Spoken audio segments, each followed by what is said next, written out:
Hello friends, मैं आपका दोस्त नदीम हैदर। इस वीडियो के अंदर हम जो पढ़ने वाले हैं वो पढ़ने वाले हैं कॉन्स्पिरेसी से रिलेटेड। देखिए, अगर इंडियन पीनल कोड की हम बात करें तो इंडियन पीनल कोड के अंदर दो ऐसे सेक्शन हैं जिसमें कॉन्स्पिरेसी का जिक्र हुआ है, जिसमें कॉन्स्पिरेसी के बारे में बात हुई है। एक तो सेक्शन 107 में कॉन्स्पिरेसी की बात हुई है। सेक्शन 107 में अबेटमेंट बाई कॉन्स्पिरेसी यूज़ हुआ है वर्ड। और जो दूसरा सेक्शन है आईपीसी के अंदर, इंडियन पिनल कोड के अंदर, वो सेक्शन 120A और सेक्शन 120B, ये जो दोनों सेक्शन है ये डील करते हैं क्रिमिनल कॉन्स्पिरेसी से रिलेटेड। तो देखिए, इस वीडियो के अंदर जो हम देखने वाले हैं ये डिफरेंस जानने वाले हैं कि सेक्शन 107 के अंदर जो अबेटमेंट बाय कॉन्स्पिरेसी और क्रिमिनल कॉन्स्पिरेसी जो सेक्शन 120A और 120B में दिया है, इन दोनों में डिफरेंस क्या है उसके बारे में हम पढ़ने वाले हैं। तो आइए स्टार्ट करते हैं। देखिए, इनका डिफरेंस समझने से पहले जो इन सेक्शन में हम दिया हुआ है 107 में और 120A में, तो इसको हम बहुत ही ब्रीफ में समझ लेते हैं कि आखिर इस सेक्शन में दिया क्या हुआ है। बाद में हम डिफरेंस के बारे में बात करेंगे। अगर हिंदी में बात करें तो हिंदी में अबेटमेंट बाय कॉन्स्पिरेसी को जो हिंदी में कहा जाएगा वो कहा जाएगा दुष्प्रेरण षड्यंत्र के द्वारा, और क्रिमिनल कॉन्स्पिरेसी को कहा जाएगा हिंदी में आपराधिक षड्यंत्र। सबसे पहले जो हम बात करेंगे वो सेक्शन 107 की बात करते हैं। तो आइए देखते हैं। देखिए, सेक्शन 107 में तीन चीज़ बताई गई हैं कि आप अबेटमेंट दुष्प्रेरण जो है किस तरीके से कर सकते हैं। तो तीन मेथड इसमें बताए गए हैं। इंस्टिगेट के द्वारा किसी पर्सन को, या इंस्टिगेट करके मतलब किसी पर्सन को उकसा के आप दुष्प्रेरण अबेटमेंट कर सकते हैं, या फिर सेकेंड पॉइंट जो दिया है वो दिया हुआ है कॉन्स्पिरेसी के थ्रू आप जो है अबेटमेंट कर सकते हैं, और थर्ड जो पॉइंट दिया है वो है इंटेंशनली एड के द्वारा, किसी तरह हेल्प करके, किसी मदद करके किसी एक्ट को या इलीगल ओमिशन को करने के लिए जो है इन तरीके से, तीन तरीके से आप जो है अबेटमेंट कर सकते हैं। देखिए, हम जो मेन इसमें पढ़ेंगे, क्योंकि हमें जो देखना है वो अबेटमेंट बाय कॉन्स्पिरेसी देना है। तो सेकंड टाइप जो इसमें दिया हुआ है, सेकंड तरीके से जो अबेटमेंट की जा रही है अबेटमेंट बाय कॉन्स्पिरेसी, हम उसके बारे में बात करें। देखिए, बियर एक्ट की अगर लैंग्वेज हम पढ़ें, उसमें लिखा हुआ है engage with one or more other person or person in any conspiracy for doing of that thing if an act or illegal omission take place in pursuance of that conspiracy and in order to the doing of that thing. तो देखिए, beer act में जो इसमें second point में दिया है उसमें मतलब कि अबेटमेंट बाय कॉन्स्पिरेसी के लिए जो इसेंशियल एलिमेंट है वो है, पहली चीज़ कि उस पर्सन के साथ जो कॉन्स्पिरेसी कर रहा है उसके साथ एक या एक से ज़्यादा पर्सन एंगेज होने चाहिए। मतलब कि सीधी सी बात है कि कम से कम एटलीस्ट दो पर्सन होने ज़रूरी हैं।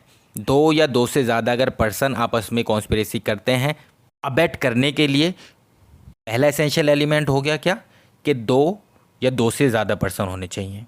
दूसरा एसेंशियल एलिमेंट ये है कि उस कॉन्स्पिरेसी करने के लिए, जो कॉन्स्पिरेसी हमें करनी है, जिस चीज़ के लिए कॉन्स्पिरेसी की गई है, जो षड्यंत्र हमने किया गया है, उसको करने के लिए कोई ना कोई एक्ट होना ज़रूरी है।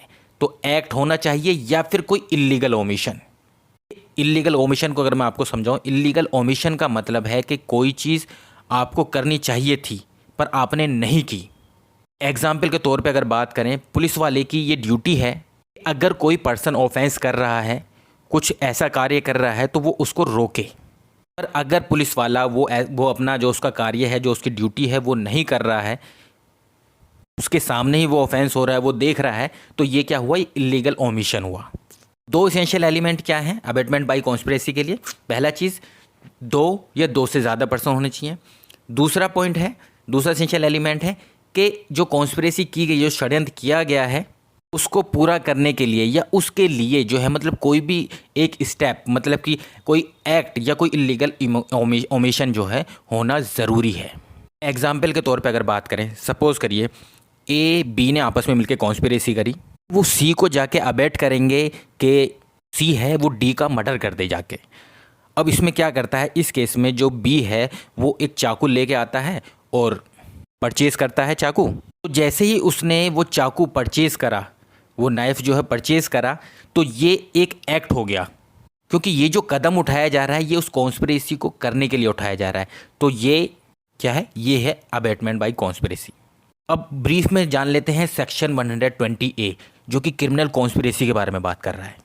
देखिए क्रिमिनल कॉन्स्पिरेसी में जो दिया है कि when two or more person agree to do or cause to be done, तो देखिए यहाँ पर भी क्लियर हो गया कि 2 या 2 से ज़्यादा पर्सन होने चाहिए। तो 2 या 2 से ज़्यादा पर्सन अगर एग्री हो जाते हैं, सहमत हो जाते हैं, अब किस चीज़ के लिए सहमत हो जाते हैं? पहली चीज़ किसी इल्लीगल एक्ट को करने के लिए, या फिर दूसरा क्या है, कोई ऐसा एक्ट जो कि खुद में तो इल्लीगल नहीं है पर वो इल्लीगल साधनों के थ्रू, इल्लीगल मीन्स के द्वारा किया जा रहा है, तो ऐसा एग्रीमेंट जो होगा वो क्रिमिनल कॉन्स्पिरेसी होगा। क्रिमिनल कॉन्स्पिरेसी के लिए क्या एसेंशियल एलिमेंट हो गया? पहले 2 या 2 से ज़्यादा पर्सन होने चाहिए और वो 2 उनमें मतलब कोई एग्रीमेंट करें कोई भी, या फिर मतलब कि 2 या 2 से ज़्यादा पर्सन कोई एग्रीमेंट करें और वो एग्रीमेंट जो किया जा रहा है, पहली चीज़ या तो किसी इलीगल एक्ट करने के लिए किया जा रहा है, दूसरा या फिर कोई ऐसा एक्ट जो कि इलीगल नहीं है पर उस लीगल एक्ट को इलीगल मीन के थ्रू, इलीगल साधन के थ्रू करने के लिए जो एग्रीमेंट किया जा रहा है, तो वो क्या है? क्रिमिनल कॉन्स्पिरेसी होगा। देखिए इसकी अगर प्रोवाइजो की बात करें हम, इसका प्रोवाइजो कहता है that no agreement except an agreement to commit an offence shall amount to a criminal conspiracy unless some act besides the agreement is done by one or more party to act agreement party to such agreement in pursuance thereof. तो इसका जो proviso है वो कह रहा है कि अगर कोई एग्रीमेंट किसी ऑफेंस को कमिट करने के लिए किया जा रहा है तो वो क्रिमिनल कॉन्स्पिरेसी होगा, पर अगर कोई एग्रीमेंट ऐसा किया जा रहा है जो कि ऑफेंस से रिलेटेड नहीं है, मतलब ऑफेंस करने से रिलेटेड कोई एग्रीमेंट नहीं किया जा रहा है, तो उस केस में तो कॉन्स्पिरेसी की गई है, षड्यंत्र किया गया है, उसके लिए जब तक कि कोई एक्ट ना हो जाए षड्यंत्र के लिए या उस षड्यंत्र को पूरा करने के लिए, तब तक वो क्रिमिनल कॉन्स्पिरेसी के अंडर नहीं आएगा। कि ये चीज़ आपको क्लियर और समझ में आ जाएगी। अभी मैं आपको एक्सप्लेन करता हूँ। देखिए अगर आप देखेंगे सेक्शन 120A में वर्ड यूज़ किया गया है इलीगल एक्ट। यहाँ पर देखेंगे कि इलीगल जो है वो आईपीसी के अंदर, इंडियन पिनल कोड के अंदर सेक्शन 43 है जो कि बताता है कि इलीगल के अंदर क्या क्या चीज़ें इंक्लूड होती हैं। देखिए सेक्शन 43 अगर देखेंगे इंडियन पिनल कोड का, तो ये बताता है कि इलीगल के अंदर 3 चीज़ें हैं। पहली चीज़ ऑफेंस। अब ऑफेंस क्या होता है? देखिए ऑफेंस का मतलब है ऐसा कोई भी एक्ट, ऑफेंस का मतलब कि ऐसा कोई भी एक्ट, ऐसा कोई भी कार्य है जो कि किसी कानून के द्वारा, किसी एक्ट के द्वारा, यहाँ पर जो एक्ट है वो कानून के बारे में बात कर रहे हैं, किसी कानून के द्वारा, चाहे वो स्पेशल एक्ट हो, स्पेशल लॉ हो या फिर कोई लोकल लॉ हो, उसमें दिया गया है कि उस कार्य को करने के लिए मना कहा गया है। अगर वो आप कार्य करते हैं या नहीं करते हैं तो उसके लिए कोई ना कोई पनिशमेंट हो। मतलब कोई भी लॉ जो कि इन्फोर्स है और उसमें कुछ भी कार्य करने के लिए या कुछ भी कार्य आप नहीं करते हैं उसके लिए अगर कोई भी पनिशमेंट दे रखी है, तो यहाँ पे इंपॉर्टेंट है कि पनिशमेंट होनी ज़रूरी है। तो अगर ऑफेंस के लिए अगर पनिशमेंट है किसी कार्य को करने के लिए या ना करने के लिए, ऐसा कार्य जो होगा वो ऑफेंस होगा। कि पनिशमेंट जो डिफाइन किया गया है वो आईपीसी के सेक्शन 53 में डिफाइन किया गया है। 5 तरह की पनिशमेंट हो सकती है। डेथ पनिशमेंट हो सकती है, लाइफ इम्प्रिजमेंट पनिशमेंट हो सकती है, रिगोरस इम्प्रिजमेंट हो सकती है। इम्प्रिजमेंट में 2 टाइप है, रिगोरस और सिंपल। फॉरफीचर ऑफ प्रॉपर्टी, आपकी प्रॉपर्टी जब्त करना या फाइन लगाना, एक ये है। तो ये 5 तरह के जो पनिशमेंट हैं ये आईपीसी के अंदर दी हुई हैं। अब इलीगल के अंदर का दूसरी चीज़ जो इंक्लूड है की गई है इस सेक्शन के अंदर, वो की गई है प्रोहिबिटेड बाय लॉ, मतलब कि कानून के द्वारा कोई चीज़ मना की गई है। एग्जाम्पल के तौर पे अगर बात करें, सपोज करिए कोई डिफेंस एरिया है, जो डिफेंस अथॉरिटी है उसका कोई एरिया है और वहाँ पर सिविलियन का एंटर करना मना है, और ऐसा कोई कानून बना हुआ है कि वहाँ पर जो सिर्फ डिफेंस ऑफिसर है सिर्फ वही एंटर कर सकते हैं, जो सिविलियन है या और कोई पर्सन जो है वहाँ पर एंटर नहीं कर सकता। ये हो गया प्रोहिबिटेड बाय लॉ। और थर्ड हो गया जो कोई ऐसा ग्राउंड मतलब कि होना जिससे जो सिविल एक्शन लिया जा सके, कोई भी ऐसा ग्राउंड फर्निश किया जा रहा हो रहा है जिससे सिविल एक्शन लिया जा सके। मतलब आप कह सकते कोई भी ऐसा ग्राउंड जो आपको सिविल सूट डालने का जो है राइट दे रहा है। देखिए इलीगल के अंदर 3 चीज़ इंक्लूड है। ऑफेंस, जैसे कि हमने बात करी कि किसी भी लॉ के अंदर, आईपीसी के अंदर या स्पेशल लॉ बना हुआ है या फिर कोई भी लोकल लॉ जो कि उस टाइम पर इन्फोर्स है, उसमें कोई भी चीज़ ऐसी दी गई है कि उस एक्ट को करने के लिए या ना करने के लिए आपको पनिशमेंट दी जाए, वो क्या होगा, वो ऑफेंस होगा। दूसरी चीज़ प्रोहिबिटेड बाय लॉ, किसी कानून के द्वारा कोई चीज़ मना की गई है, प्रोहिबिट की गई है वो। तीसरा, कोई भी ऐसा ग्राउंड जो आपको सिविल एक्शन लेने की राइट देता है कि आप सिविल एक्शन ले सकते हैं या सिविल सूट डाल सकते हैं। तो इलीगल के अंदर ये 3 चीज़ें इंक्लूड की गई हैं। अब देखिए वापस से जो सेक्शन 120A है उस पर आ जाते हैं। तो सेक्शन 120A का जो प्रोवाइजो है ये कह रहा है कि अगर कोई भी एग्रीमेंट, मतलब 2 या 2 से ज़्यादा पर्सन जो हैं किसी चीज़, कोई ऐसा एग्रीमेंट करते हैं किसी ऑफेंस को करने के लिए, तो सिर्फ खाली एग्रीमेंट करना ही उनका, मतलब अगर वो सहमत हो गए आपस में किसी ऑफेंस को करने के लिए, तो ये क्या होगा, ये क्रिमिनल कॉन्स्पिरेसी माना जाएगा। एग्जाम्पल के तौर पे बात करें, ABC ये तीनों एग्रीमेंट करते हैं, एग्री हो जाते हैं इस बात के लिए कि ये तीनों D का जो है मर्डर करेंगे। जैसे ही ये इस बात को सहमत हो गए, इस बात की सहमति बन गई D का मर्डर करने के लिए, तो ये क्या है, ABC तीनों क्या हो गए, ये क्रिमिनल कॉन्स्पिरेसी का इन्होंने ऑफेंस कर दिया, अपराध कर दिया। चाहे उस अपराध को करने के लिए, जो कॉन्स्पिरेसी इन्होंने करी है उसके करने के लिए कोई एक्ट इनके द्वारा किया जाए या ना किया जाए, मतलब कि जैसे कि अबैटमेंट में हमने क्या पढ़ा था कि एक्ट करना ज़रूरी है, तो यहाँ सिर्फ एग्रीमेंट भी कर लिया तो ये क्या हो गया, ये क्रिमिनल कॉन्स्पिरेसी हो गया। पर 2 चीज़, जैसे हमने इलीगल के अंदर 3 चीज़ें पढ़ी हैं, तो उनमें 2 चीज़ और कौन सी रह गई हैं, प्रोहिबिटेड बाय लॉ, और दूसरी क्या है कि सिविल एक्शन वाली जो हमने पढ़ी। इन दोनों केस में, प्रोहिबिटेड बाय लॉ और सिविल एक्शन में, अगर इन चीज़ से रिलेटेड 2 या 2 से ज़्यादा पर्सन कोई कॉन्स्पिरेसी करते हैं, उस केस में वो क्रिमिनल कॉन्स्पिरेसी नहीं माना जाएगा। और वो कब तक नहीं माना जाएगा, कि जब तक कि उस कॉन्स्पिरेसी करने के लिए वो कोई एक्ट ना कर दें, कोई कार्य ना कर दें उस कॉन्स्पिरेसी के परस्यूएंस में। अगर वो एक्ट करेंगे तो ही वो क्रिमिनल कॉन्स्पिरेसी होगा। अगर सिर्फ एग्रीमेंट कर रहे हैं प्रोहिबिटेड बाय लॉ और उसके लिए, तो वो क्रिमिनल कॉन्स्पिरेसी नहीं होगा। इसका एक एग्जाम्पल के थ्रू हम समझ लेते हैं इसको। A और B आपस में दोनों मिलकर क्या करते हैं, कॉन्स्पिरेसी करते हैं। ये दोनों मिलकर C से एक कॉन्ट्रैक्ट करेंगे और उस कॉन्ट्रैक्ट करने के बाद जो है उस कॉन्ट्रैक्ट को तोड़ देंगे, जिससे जो C को है काफ़ी नुकसान होगा, लॉस होगा। A और B दोनों जो हैं इस बात पर सहमत हो जाते हैं, एग्री हो जाते हैं।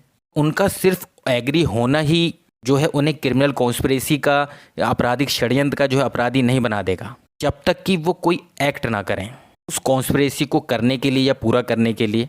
सपोज करो A और B ने दोनों ने मतलब कि कॉन्ट्रैक्ट कर लिया C के साथ, भी ब्रीच नहीं किया है, तो जैसे ही उन्होंने कॉन्ट्रैक्ट किया, कॉन्ट्रैक्ट करते ही कि एक्ट हो गया ये कॉन्स्पिरेसी के परसुएंस में, ये क्या हो जाएगा, ये क्रिमिनल कॉन्स्पिरेसी हो जाएगी। तो ये एग्जाम्पल था जो सिविल एक्शन वाला हमने बात करी। अब प्रोहिबिटेड बाय लॉ जो है उसका भी एक एग्जाम्पल देख लेते हैं। जैसे मैंने उसमें एग्जाम्पल दिया था आपको प्रोहिबिटेड बाय लॉ के, कोई डिफेंस एरिया है और उसमें सिर्फ डिफेंस अथॉरिटी को ही एंटर करना जो है अलाउ है। ए बी क्या करते हैं, ए बी आपस में दोनों इस चीज़ पर एग्री करते हैं कि वहाँ पर उसके अंदर हम एंटर करेंगे, वहाँ पर जाएंगे। सिर्फ एग्रीमेंट करना, एग्री होना, सहमत होना उस बात पर जो उन्होंने कॉन्स्पिरेसी करी है, तो वो जो है क्रिमिनल कॉन्स्पिरेसी के अपराधी नहीं बन जाएंगे जब तक कि कोई एक्ट ना किया जाए, एक कार्य और कोई नहीं किया जाए, मतलब कोई स्टेप ना उठाया जाए उनके द्वारा। जैसे ही वो वैसी वाली मतलब कि जो वहाँ पर डिफेंस अथॉरिटी है वो यूनिफॉर्म यूज़ करती है, पहनती है, अब वो वैसे ही नकली जो है यूनिफॉर्म ले आते हैं, एक्ट करते हैं, एकदम वो जो है क्रिमिनल कॉन्स्पिरेसी का, तभी से ही वो जो है वो क्रिमिनल कॉन्स्पिरेसी का जो है अपराधी बन जाते हैं।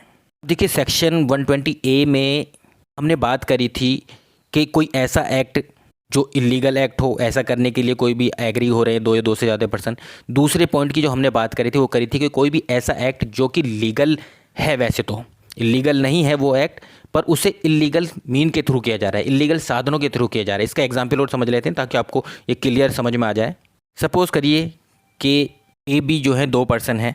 अब ए को क्या है, आधार कार्ड बनवाना है अपना, जस्ट एग्जाम्पल है आपको समझाने के लिए सिर्फ। अब ए को आधार कार्ड बनवाना है, ए बी के पास जाता है और बी से बताता है कि इसने आधार कार्ड बनवाने के लिए वो ऑफिस गया था, आधार कार्ड ऑफिस, तो वहाँ पर उन्होंने इतना टाइम बताया है कि 1 महीने के अंदर जो है 1 महीना लगेगा आधार कार्ड बनने में। बी कहता है ए से उसके जानने वाला एक पर्सन उसी ऑफिस में है, आधार ऑफिस में है, जो सी पर्सन है। हम क्या करेंगे कि अपना काम मतलब कि जल्दी बन जाए आधार कार्ड बनने के लिए उसको कुछ पैसे दे देंगे। इससे क्या होगा कि वो तुम्हारा आधार कार्ड बहुत और जल्दी बना देगा, 10-15 दिन में ही बना देगा। फिर ऑफिस में हम किसी भी पर्सन को जो ऐसे ऐसे मतलब पैसे देंगे और वहाँ से जल्दी आधार कार्ड बनवा लेंगे कि जो एक्ट है वो तो लीगल है, इलीगल एक्ट नहीं। आधार कार्ड बनवाना जो है वो इलीगल एक्ट नहीं है, पर वो लीगल एक्ट जो है वो इलीगल मीन के थ्रू, क्योंकि आप पैसा दे के बनवा रहे हैं या वैसा कर रहे हैं। अगर कोई ऐसा एक्ट जो कि इलीगल नहीं है खुद में, पर इलीगल मीन के थ्रू आप करा रहे हैं और उससे रिलेटेड एग्रीमेंट कर रहे हैं, वो भी क्रिमिनल कॉन्स्पिरेसी माना जाएगा। पर देखिए वो चीज़ जो मैंने आपको बताई है, वो चीज़ प्रोवाइजो जो है इसका प्रोवाइडेड जो दे रखा है, इसका कंडीशन दे रखी है, वो याद रखिएगा कि अगर ऑफेंस है उससे रिलेटेड एग्रीमेंट होगा, उस केस में ही सिर्फ एग्रीमेंट जो है वो क्रिमिनल कॉन्स्पिरेसी होगा और दूसरी चीज़ों के लिए एक्ट होना ज़रूरी है। तो अब आपको सेक्शन 107 और सेक्शन 120 ये दोनों समझ में आ गए होंगे। अब इनका हम डिफरेंस जो है वो देख लेते हैं। तो देखिए डिफरेंस से पहले हम इनका जो सिमिलर चीज़ है दोनों में 120A और सेक्शन 107 में वो देख लेते हैं, क्योंकि अगर हमें सिमिलर समझ में आ गया तो इनमें जो डिफरेंस है वो हमें क्लियरली समझ में आ जाएगा अपना आप। तो देखिए सेक्शन 107 में और सेक्शन 120A में जो सिमिलर चीज़ ये है कि अगर दो या दो से ज़्यादा पर्सन आपस में मिलकर कोई कॉन्स्पिरेसी करते हैं, कोई षड्यंत्र करते हैं और उस षड्यंत्र को पूरा करने के लिए या उसके लिए या उसके परसुएंस में कोई भी एक्ट, कोई भी कार्य करते हैं, तो वो क्या होगा, क्रिमिनल कॉन्स्पिरेसी होगा या फिर अबेटमेंट बाय कॉन्स्पिरेसी। मतलब दोनों में ये चीज़ कॉमन है कि दो या दो से ज़्यादा पर्सन होने चाहिए, कोई कॉन्स्पिरेसी जो उन्होंने की है उसके लिए एक्ट होना ज़रूरी है।